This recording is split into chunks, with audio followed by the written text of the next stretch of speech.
నమస్కారం. నేను మీ Snigdha, టీమా general secretary. ఈరోజు ఇష్యూ వచ్చేసి ఇది ఈరోజు ఇష్యూ కాదండి, దాదాపుగా 11 ఇయర్స్ నుంచి జరుగుతుంది. ఇదే తెలంగాణ వాళ్ళకి అనేది అవకాశాలు ఇవ్వట్లేదు, ఎందుకనో మాకు అర్థం కావట్లేదు. సపరేట్గా మేమనేది ఒక ఆర్గనైజేషన్ స్టార్ట్ చేసి మేమే అవకాశాలు ఇస్తున్నాం, మేమే కొత్త కొత్త టాలెంట్స్ని తీసుకొస్తున్నాం, కానీ వేరే వాళ్ళు ఎందుకు తీసుకురావట్లేదు అనేది అర్థం కావట్లేదు. సార్ చెప్పినట్టు సపరేట్ యూనియన్ అనేది ఒక ఫామ్ అయిపోయింది. వాళ్ళకి సంబంధించిన వాళ్ళని పెట్టుకుంటున్నారు, వేరే వాళ్ళకి అనేది అవకాశాలు ఇవ్వట్లేదు. ఏ ఫిలిమ్స్లో చూసినా కూడా మీరు తెలంగాణ భాష కానీ తెలంగాణ యాస కానీ యూజ్ చేసుకొని వాళ్ళు సొమ్ము చేసుకుంటున్నారు. వాళ్ళు బాగా ఫిలింని అనేది బాగా హైప్ తెచ్చుకుంటున్నారు, కానీ తెలంగాణ మాట్లాడే ఆర్టిస్టులను కానీ హీరోస్ కానీ హీరోయిన్స్ కానీ ఎవరైనా 24 క్రాస్లో ఎవరినైనా కూడా వాళ్ళు పెట్టుకోవట్లేదు. ఎందుకని అది వాళ్ళకు అలా ఉపయోగపడింది, వీళ్ళు ఉపయోగపడరా అనేది నాకు అనిపించింది. అండ్ మోర్ ఓవర్ అవకాశాలు అనేది సార్ చెప్పినట్టు ప్రతి ఒక్కరికి ఇవ్వాలి, స్పెషల్గా తెలంగాణ వాళ్ళకి ఇవ్వాలి 50%. ఎప్పుడు నార్త్ నుంచి సౌత్ నుంచే కాదండి, మన దగ్గర నుంచి కూడా తెస్తే కొత్త కొత్త టాలెంట్స్ అనేది బయటకు వస్తుంది. అప్పుడే కదా వాళ్ళల్లో ఉన్న కూడా ప్రతిభ గుర్తిస్తారు, వాళ్ళకు కూడా రికగ్నైజేషన్ అని వస్తుంది.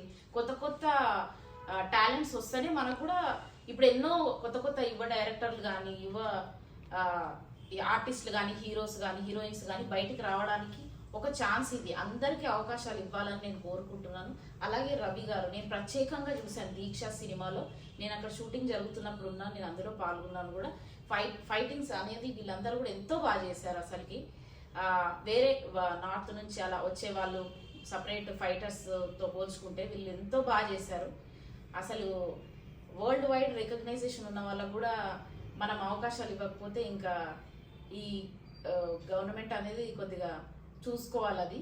అలాగే తెలంగాణ గవర్నమెంట్ వాళ్ళని కూడా నేను ప్రత్యేకంగా రిక్వెస్ట్ చేస్తున్నాను, యాజ్ ఎ మహిళలకు కూడా చాలా అవకాశాలు ఇవ్వాలండి. ఎంతో మంది అన్నపూర్ణ స్టూడియోస్ కానీ పలానా స్టూడియోస్ దగ్గర కానీ వెయిట్ చేస్తున్నారు, అక్కడే బయటే ఉంటారు, వాళ్ళకు ఒక ఛాన్స్ అనేది రాదు, వస్తుందని చెప్తారు, రానే రావు. సో అట్లా వాళ్ళని ఇబ్బంది పెట్టకుండా వాళ్ళకి మంచి మంచి అవకాశాలు ఇవ్వాలని నేను కోరుకుంటున్నాను.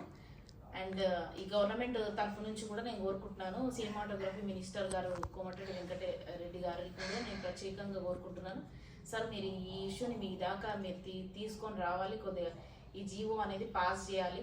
50% అనేది మన తెలంగాణ ప్రజలకు వచ్చేటట్టు చూడాలి. ఎందుకంటే మీరు తెలంగాణ మినిస్టర్ కాబట్టి మీరు ప్రత్యేకంగా దీనికి శ్రద్ధ తీసుకోవాలి. మనం పుట్టి పెరిగింది ఇదే రాష్ట్రంలో కాబట్టి మనం వీళ్ళకి అనేది అవకాశాలు ఇవ్వాలని నేను కోరుకుంటున్నాను. Thank you so much. Fighter association fighter association fighter association వర్ధిల్లాలి ఫైటర్ అసోసియేషన్ వర్ధిల్లాలి ఫైటర్ అసోసియేషన్ వర్ధిల్లాలి.